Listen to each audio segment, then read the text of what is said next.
जय श्री राधे कृष्ण। आज हम लोग 13वां अध्याय को सुनते हैं। पूतना का उद्धार। श्री नारद जी कहते हैं, राजन, नंद जी राजा कंस का कर चुकाने वासुदेव जी की कुशल पूछने और उन्हें अपने यहाँ के पुत्र उत्सव का समाचार देने के लिए मथुरा चले गए। उसी समय कंस की भेजी हुई बाल हाथनी दुष्ट राक्षसी पूतना नगरों, गांव और गोष्ठों में विचरती हुई गोप और गोपियों से भरे हुए गोकुल में आ पहुंची। उसकी नाक से सांस के साथ घगर शब्द होता था। गोकुल के निकट आने पर उसने माया से दिव्य रूप धारण कर लिया। वह 16 वर्ष की अवस्था वाली तरुणी बन गई। उसका सौंदर्य इतना दिव्य था कि वह अपनी अंगा कांति इसे सच्ची सरस्वती, लक्ष्मी, रंभा तथा रति को भी तिरस्कृत कर रही थी। चलते समय उसके उन्नत कुछ दिव्य आभा से झलकते और हिलते थे। उसे देखकर रोहिणी तथा यशोदा भी हतप्रतिभ हो गई। उसने आते ही बाल गोपाल को गोद में ले लिया और बारंबार लाड़ लड़ाती हुई उस महाघोर दानवी शिशु के मुख में हलाहल विष से लिप्त अपना संतन दे दिया। यह देख दक्षिण रोष से आवृत हो श्री हरि ने उसका सारा दूध उसके प्राणों सहित पी लिया। उसके संतनों में जब असह पीड़ा हुई, तब छोड़ो छोड़ो कहते हुए वह उठकर भागी। बच्चों को लिए लिए घर से बाहर निकल गई। बाहर जाने पर उसकी माया नष्ट हो गई और वह अपने असली रूप में दिखाई देने लगी। उसके नेत्र बाहर निकल आए, सारा शरीर सफेद पड़ गया और वह रोते चिल्लाती हुई पृथ्वी पर गिर पड़ी। उसकी चिल्लाहट से सातों लोक और सातों पाताल सहित सारा ब्रह्मांड गूंज उठा। द्वीपों सहित सारी पृथ्वी डोलने लगी। वह एक अद्भुत सी घटना हुई। नरेश्वर पूतना का विशाल शरीर 6 कोस लंबा और रज के समान सुदृढ़ था। उसके गिरने से उसकी पीठ के नीचे आए हुए बड़े बड़े वृक्ष पिसकर चकनाचूर हो गए। उस समय गोपगण उस दानवी के भयंकर और विशाल शरीर को देखकर परस्पर कहने लगे, इसकी गोद में गया हुआ बालक कदाचित जीवित नहीं होगा। परंतु वह अद्भुत बालक उसकी छाती पर बैठा हुआ आनंद से खेलता और मुस्कुराता था। वह पूतना का दूध पीकर जमाई ले रहा था। उसे उस अवस्था में देखकर यशोदा तथा रोहिणी के साथ जाकर स्त्रियों ने उठा लिया और छाती से लगाकर वे सब की सब बड़े विस्मय में पड़ गई। बच्चे को ले जाकर गोपियों ने सब ओर से विधि पूर्वक उसकी रक्षा की। यमुना जी की पवित्र मिट्टी लगाकर उसके ऊपर यमुना जल का छींटा दिया। फिर उसके ऊपर गाय की पूंछ घुमाई, गौमूत्र और गौरज मिश्रित जल से उसको नहलाया और निगमांकांति रूप से कवच का पाठ किया।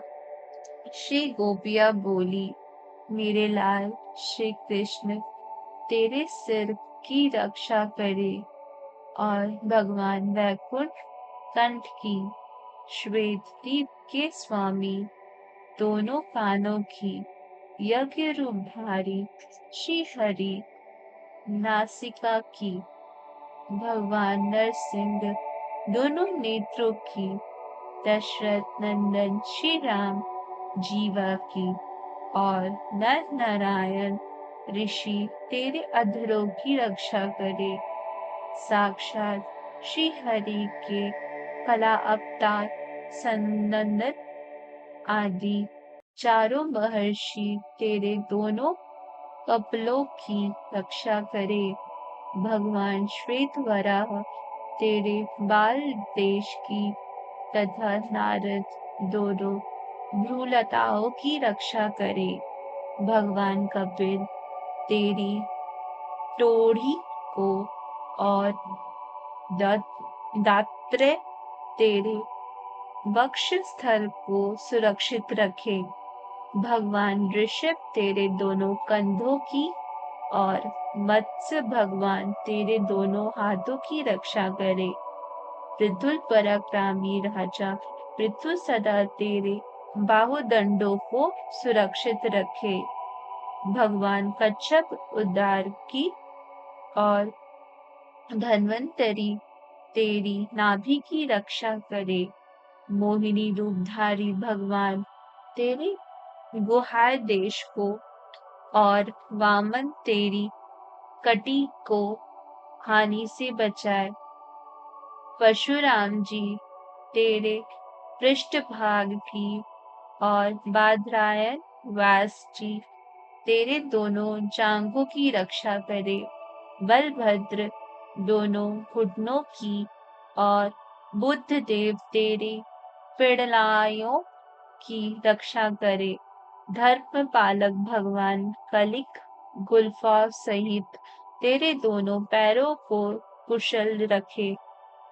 यह सब की रक्षा करने वाला परम दिव्य श्री कृष्ण कवच है। इसका उपदेश भगवान विष्णु ने अपने नाभि कमल में विद्यमान ब्रह्मा जी को दिया था। ब्रह्मा जी ने शुभों को, शुभों ने दुर्गासा को और दुर्वासा ने नंद मंदिर में आकर श्री यशोदा जी को इसका उपदेश दिया था। इस कवच के द्वारा गोपियों सहित श्री यशोदा ने नंदन नंदन की रक्षा करके उन्हें अपना संतन पिलाया और ब्राह्मणों को प्रचुर धन दिया। उसी समय नंद आदि को मथुरापुरी से गोकुल में लौट आए। पूतना के भयानक शरीर को देखकर वे सब के सब भय से व्याकुल हो गए। गोपों ने कुठारों से उसके शरीर को काट काट कर यमुना जी के किनारे कई चिताएं बनाई और उसका दाह संस्कार किया। पूतना का शरीर परम पवित्र हो गया था। जलाने पर उससे जो धुआं निकला उसमें इलायची, लौंग, चंदन, तगर और अगर की सुगंध भरी हुई थी। अहो, जिन पतित पावन ने पूतना को मोक्ष गति प्रदान की, उन श्री कृष्ण को छोड़कर हम यहाँ किसकी शरण में जाएं? बहुलाश्विनी ने पूछा। देवर्षि, यह बालघातनी राक्षसी पूतना पूर्व जन्म में कौन थी?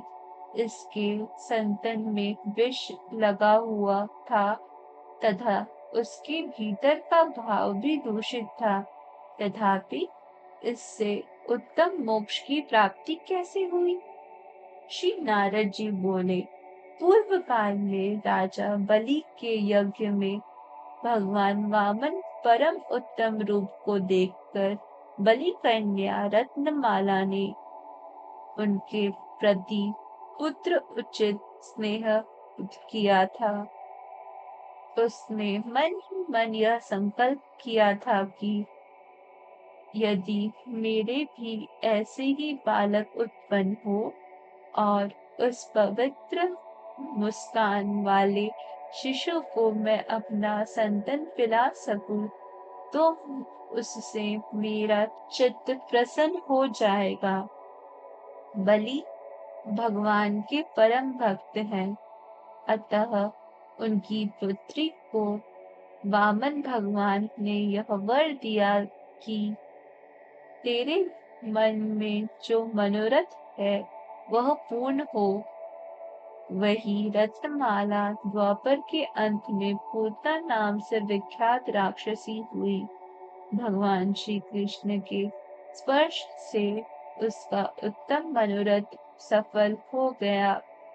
मिथिला नरेश, जो मनुष्य परात्पर भगवान श्री कृष्ण के इस पूतना उद्धार संबंधी प्रसंग को सुनता है, उसको भगवान की प्रेम पूर्ण भक्ति प्राप्त हो जाती है। फिर उसे धन, अर्थ और काम रूप त्रिवर्ग की उपलब्धि हो जाए, इसके लिए तो कहना ही क्या है। इस प्रकार श्री गर्ग संहिता में गोलोक खंड के अंतर्गत नारद बहुलाश्व संवाद में पूतन मोक्ष नामक 13वां अध्याय पूरा हुआ। धन्यवाद। जय श्री राधे कृष्ण।